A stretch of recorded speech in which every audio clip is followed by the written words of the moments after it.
Hello, everybody. It's George from Ireland. I'm commenting on the death of an Irish woman, an adoptive Northern Irish woman, Anna Lowe, who died 13 days ago.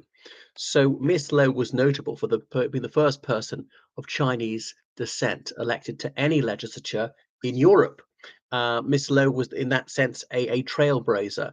Anna Manwa Lowe, forgive me if I mispronounce her name. She married a Mr. Watson, but in politics she usually went by her maiden name.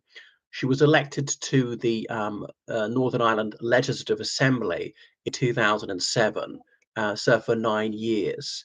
So she was in the Alliance Party. Now, the Alliance Party of Northern Ireland was founded about 1970 by former members of the Northern Ireland Labour Party, which is not the same as the UK Labour Party, and some of the moderate end of the Ulster Unionist Party. They'd formed the Ulster, what's it called, Political Research Group, something like that, and eventually the Northern Ireland Labour Party.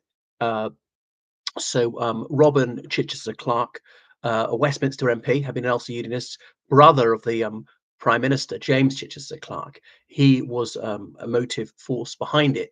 And so they said that Ireland was divided because communities were divided and not vice versa. So they were pro-union, perhaps rather than unionist. They said, yes, we're in the United Kingdom. That's a good thing. We're not going to make a huge song and a dance about it in a totally modern way. And this is not about King Billy. We must make it more inclusive. There must be no sectarian discrimination. We have no connection to the loyal orders, the apprentice boys of Derry, the Orange Order, and so forth. We're not calling for them to be outlawed. And yes, the law must be upheld. The security forces are entitled to use force, including killing people if they're fighting against terrorism, but have only got to use much as force as absolutely necessary, and that excessive force have been used, that nobody should be beaten up in custody, so forth, like that. So part of Liberal International, they had fraternal links to the Liberal Democratic Party in Great Britain when that was founded. And the Liberal Democrats have never fielded candidates in Northern Ireland. Members of the Ulster Liberal Party, they also joined it. I don't think the Ulster Liberal Party was actually an affiliate of the Liberal Party of the United Kingdom, though.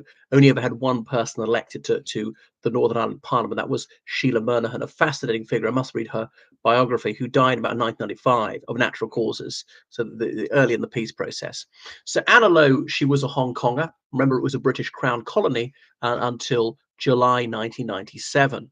Um, and she spoke absolutely fluent English. Her parents had shifted from mainland China, had voted with their feet in favor of imperialism. Just think, whilst China went through a century of warfare, civil war as well as war against the Japanese, when there was slavery, absolute frank slavery, people bought and sold as animals in some cases, um, famines deliberately created by the government, deliberately starving millions of its people to death, mass murder, torture, an absolute industrial scale.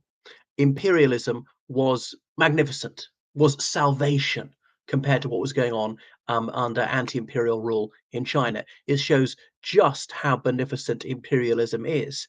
And if it isn't, don't move to a colony. Don't choose to be colonized, which they were doing. And then there was education free of charge, human rights. There was freedom and equality precisely because it was a British colony. So anyway, she became absolutely fluent in English. She moved to Northern Ireland in 1974. Might be thought of an unusual place to move, considering that the Troubles was about its worst back then. So she was a social worker, the very first ethnic minority social worker in Northern Ireland. You've got to remember, Northern Ireland is a somewhat ethnically diverse place. In the 70s, it totally wasn't. I remember visiting even in the late 90s, it's sort of like 99.9% white. So in Belfast, see non-white people occasionally, almost not at all. Remember the late Christopher Hitchens journalist said the only black people you'd see in Belfast in the early 70s were British soldiers. So Miss Lowe, she married a local man, David Watson, who was from a Protestant background. I don't think she had any religious beliefs herself. So she was also an interpreter for the Royal Ulster Constabulary. The RUC was the police back then, helping Chinese people get access to justice when they were victims of crime. And then she started teaching the tiny Chinese community in Northern Ireland, started teaching them English, and a lot of them were wanting fast food outlets. She worked for the British Broadcasting Corporation and got involved in the Alliance Party. So she had two children, and yeah, so she was the only ethnic minority person I think ever to serve at the Northern Ireland Assembly up until then. So got involved in the Alliance Party. But then she said she was an anti-imperialist and would like to see Northern Ireland leave the United Kingdom and fuse with the Republic of Ireland. But that should only happen if most people in Northern Ireland voted for that anyway. So imperialists were unionists were offended, say this is not a matter of imperialism. This is an integral part of the United Kingdom. We're represented in Westminster. This is not imperialism. We're part of the United Kingdom because we wish to be so. And the Republic of Ireland has accepted that repeatedly. So Miss Lowe, she had suffered some racialism in the 1970s. Prejudice against those who were not white was widespread in the nationalist community and the unionist community. Loyalist terrorists tend to be particularly racist as well. Anyway, so she often lacerated the Democratic Unionist Party. She was a sworn enemy of children's rights.